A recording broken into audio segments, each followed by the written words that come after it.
ইতিহাস সাক্ষী, কাশ্মীরকে কেন্দ্র করে দুদেশের মধ্যে তিনবার যুদ্ধ হয়েছে। ১৯৪৭, ১৯৬৫, ১৯৯৯ সালের কার্গিল যুদ্ধ সবকটি শুরু হয়েছিল এই উপত্যকার দাবি দাওয়া ঘিরে। কিন্তু সময় বদলেছে। এখন ভারত ও পাকিস্তান দুই দেশই পরমাণু শক্তিধর। ফলে যুদ্ধ মানে আজ কেবল সীমান্তের গোলাগুলি নয়, যুদ্ধ মানে সর্বনাশের শঙ্কা।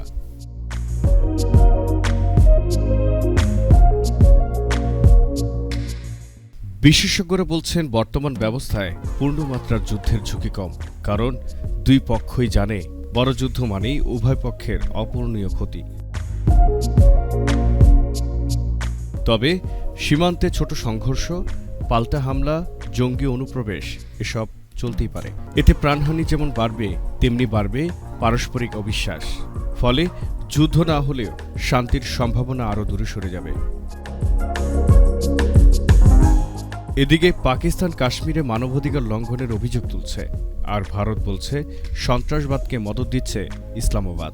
এই চাপানোতরের মাঝে কাশ্মীর রয়ে গেছে উত্তপ্ত এক বারুদের স্তূপের উপর।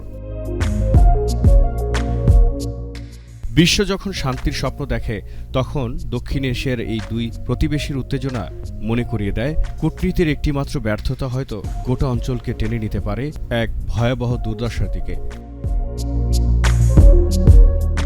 কাশ্মীর এখনও যুদ্ধ আর শান্তির মাঝের এক সংকটজনক সেতুতে দাঁড়িয়ে আছে।